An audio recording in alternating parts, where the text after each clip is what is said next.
La mantarraya gigante. La mantarraya gigante oceánica tiene el cerebro más grande de todos los peces que existen en el planeta. No el más grande en términos absolutos, sino el más grande en proporción al tamaño del cuerpo. Una métrica que los neurocientíficos usan para estimar capacidad cognitiva. Y ese cerebro desproporcionado en el cuerpo de un pez cartilaginoso sin mandíbula que se alimenta de plancton ha producido algo que nadie esperaba encontrar. Cuando los investigadores colocaron un espejo frente a dos mantarrayas gigantes en cautiverio, los animales dejaron de interactuar entre sí y empezaron a pasar la mayoría del tiempo delante de la superficie reflectante. Giraban sobre sí mismas para exponer el vientre al espejo, partes del cuerpo que normalmente no pueden ver. Soplaban burbujas frente al cristal y después se quedaban mirando las burbujas en el reflejo. Los elefantes hacen esto, los delfines también, los grandes simios. Ningún pez lo había hecho antes. El test del espejo no es concluyente para determinar autoconciencia. Los científicos son cautelosos al respecto. Pero los comportamientos que los animales mostraron son exactamente los que los investigadores asocian con autoinspección, no con interacción social. La mantarraya gigante puede medir 7 metros de punta a punta de las aletas, pesar hasta 1.4 kilogramos y vivir 40 años. Cruza océanos abiertos siguiendo corrientes de plancton a lo largo de migraciones de miles de kilómetros. Sus cuernos, las aletas cefálicas que se pliegan sobre el morro como cuernos de diablo y se despliegan para canalizar el plancton hacia la boca, le dieron el apodo de manta diablo. Durante siglos, los marineros la temían. Los pescadores la cazaron hasta reducir sus poblaciones entre un 50 y un 79% en los últimos 87 años. La IUCN la clasifica actualmente como en peligro. El animal posiblemente más inteligente del océano abierto está desapareciendo para que sus branquias, molidas y vendidas en mercados de medicina tradicional en Asia, prometan beneficios médicos que ningún estudio científico ha podido confirmar. La mantarraya de arrecife fue descrita formalmente como especie separada de la mantarraya gigante en 2009, después de décadas en las que ambas habían sido tratadas como una sola. El hallazgo fue posible porque una investigadora, Andrea Marsal, pasó 6 años estudiando los patrones de marcas dorsales de cientos de individuos y concluyó que las diferencias morfológicas y de comportamiento entre los dos grupos eran demasiado sistemáticas para ser variación individual. Hasta ese momento, cualquier dato de pesca, cualquier conteo poblacional, cualquier esfuerzo de conservación que hubiera incluido a cualquiera de las dos estaba, sin saberlo, mezclando dos animales distintos.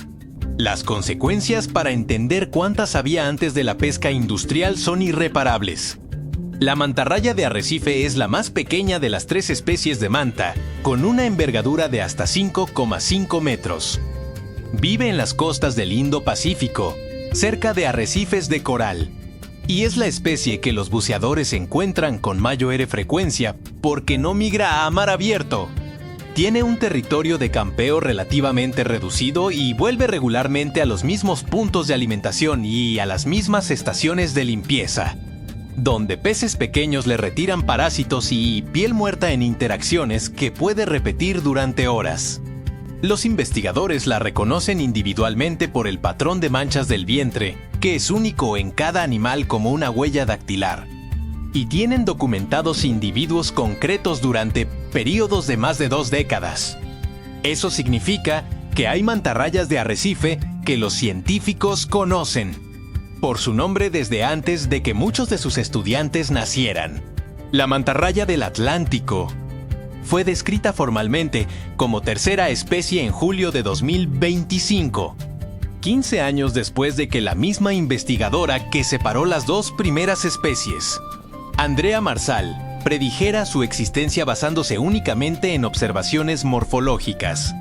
En ese periodo, el animal fue designado provisionalmente como Mobula cf. virostris, la cf siendo la abreviatura latina de Honfa, que en taxonomía significa aproximadamente compárese con, es decir, una forma académica de decir que algo parece ser una cosa sin que todavía se pueda demostrar. Durante 15 años, la tercera manta existió en un limbo taxonómico mientras los investigadores acumulaban el material genético. Habita Atlántico tropical y subtropical, desde Florida hasta Brasil, incluyendo el Caribe y el Golfo de México. Su envergadura alcanza los 6 metros.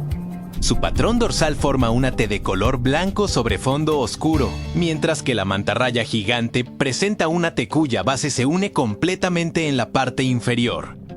Su comportamiento parece ser intermedio entre las otras dos especies. Ocupa aguas costeras como la manta de arrecife, pero realiza desplazamientos más amplios, posiblemente migratorios. El origen evolutivo más aceptado es que fue una mantarraya oceánica que cruzó el Atlántico hace miles de años. Encontró los arrecifes del Caribe y terminó divergiendo hasta convertirse en algo nuevo. Todavía no tiene evaluación formal de conservación porque tiene menos de un año de existencia científica oficial. Las rayas diablo son la familia extendida de las mantarrayas más pequeñas, más esquivas, menos estudiadas y con un comportamiento que ninguna de sus primas grandes comparte. Cuando miles de individuos se congregan para reproducirse en el Mar de Cortés, en el Golfo de California, forman un vórtice, no es una metáfora. Cientos de rayas nadan en círculos concéntricos durante horas, tocándose entre sí con las aletas, en una formación que desde el aire parece una espiral lenta y organizada. En julio de 2025, investigadores de la manta Trust publicaron el primer estudio que documenta este comportamiento en un contexto reproductivo. 122 individuos de raya diablo de Monk girando en vórtice durante 5 horas en Baja California, con diferentes grupos uniéndose y abandonando la formación a lo largo del día. La raya diablo de Monk, Mobula munkiana, es una de las 7 especies del género que no son mantas. Alcanza aproximadamente 1 metro de envergadura. Forma los cardúmenes más densos de toda la familia, a veces de decenas de miles de individuos moviéndose juntos en masa bajo la superficie, alcanzando alturas de más de 2 metros antes de caer de barriga, con un golpe que se escucha a distancia. La razón exacta de este comportamiento no se comprende. Las hipótesis incluyen comunicación, eliminación de parásitos y cortejo, pero ninguna está verificada de forma definitiva. Lo que sí está claro es lo que ocurrió durante décadas en esas mismas aguas del Golfo de California antes de que la zona se convirtiera en área marina protegida. La investigadora que describió el vórtice reproductivo recuerda días en los que podías ver cientos de rayas muertas tendidas en la playa. El vórtice, que ahora es objeto de estudio científico, era antes una trampa perfecta para las redes. La raya diablo gigante del Mediterráneo, Mobula mobular, es el único miembro de toda la familia que vive exclusivamente en ese mar y en el Atlántico Oriental próximo. Es también la única especie del género que conserva una espina en la cola, un vestigio de sus antepasados rayas de fondo que en algún punto de la evolución abandonaron el sedimento y se adaptaron a vivir en el agua abierta. Esa espina ya no tiene función defensiva real, pero sigue ahí, como un recuerdo anatómico de lo que este linaje fue antes de convertirse en filtrador pelágico. Alcanza los 3,5 metros de disco y puede pesar hasta 1,5 toneladas. La mayor parte de lo que se sabe sobre ella proviene de datos de capturas accidentales, porque es la especie con mayor mortalidad por pesca incidental de toda la familia. Las redes para pez espada en el Mediterráneo la matan de forma sistemática sin que nadie tenga intención de capturarla. Su tasa reproductiva es tan baja, una sola cría a intervalos desconocidos, que la IUCN la clasifica como en peligro.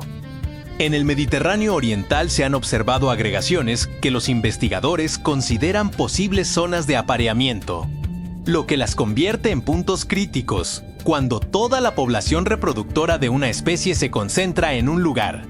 Una sola red puede hacer un daño imposible de cuantificar. La raya diablo chilena, Mobula tarapacana, también llamada raya de oso Sickle-Fry, tiene la capacidad de bucear más profundamente que cualquier otro miembro de la familia. Se han registrado inmersiones de hasta 1.800 metros de profundidad, una cifra que resulta difícil de justificar biológicamente para un animal filtrador de aguas superficiales. La explicación más aceptada es la termorregulación cerebral. La raya de Oz tiene una red de vasos sanguíneos en la base del cerebro que funciona como intercambiador de calor, manteniendo el órgano a mayor temperatura que el resto del cuerpo durante los descensos a aguas frías. Es el mismo principio que algunos tiburones pelágicos usan para mantener el músculo caliente, pero aplicado específicamente al cerebro. El resultado es que puede operar cognitivamente, con eficiencia en aguas que paralizarían a la mayoría de los vertebrados. Habita los océanos tropicales y subtropicales del mundo, con mayor concentración en el Indo-Pacífico y Atlántico. Alcanza una envergadura de hasta 4 metros y nada en solitario o en grupos pequeños. Es una de las 2 especies del género más buscadas por la pesca dirigida de placas branquiales para medicina tradicional china. La IUCN la clasifica como en peligro. La paradoja es que las placas branquiales no tienen ninguna propiedad médica verificada científicamente, que son estructuralmente similares a las uñas humanas en composición de queratina, y que los propios vendedores del mercado en Guangzhou, según estudios de campo publicados, admiten que la demanda empezó a crecer en los años 90 no por una tradición centenaria, sino porque alguien comenzó a promoverlas como tónico y la idea se propagó. Un animal capaz de bucear a 1800 metros. Manteniendo el cerebro caliente está desapareciendo por una moda de 30 años basada en una promesa médica que nadie ha podido demostrar. Todas las especies de esta familia comparten algo que las hace especialmente vulnerables a cualquier tipo de presión.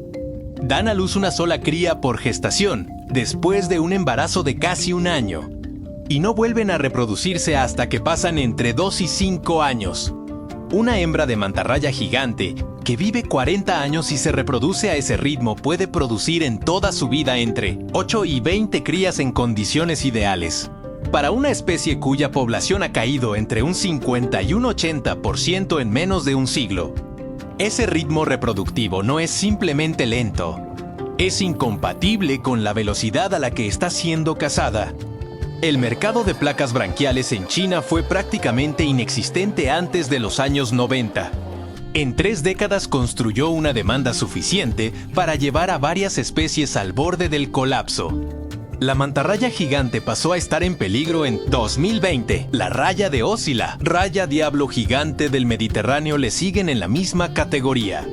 La mantarraya de arrecife figura como vulnerable. Todas están protegidas en aguas internacionales por la Convención sobre Especies Migratorias. Ninguna de esas protecciones se aplica en aguas territoriales a menos que el país correspondiente decida adoptarlas.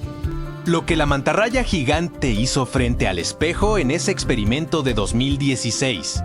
Esos giros lentos para exponer el vientre a su propio reflejo. Esas burbujas sopladas hacia el cristal. Son comportamientos que los investigadores siguen sin poder clasificar definitivamente. El test no está resuelto, pero la pregunta que deja abierta es lo suficientemente incómoda como para no ignorarla. Si el animal que estamos borrando del océano está haciendo algo frente a un espejo que solo los elefantes, los delfines y los grandes simios habían hecho antes, ¿qué estamos borrando exactamente? Y dime, ¿qué otra especie te gustaría ver en el próximo video? Gracias por ver, comenta y suscríbete. ¡Hasta otra!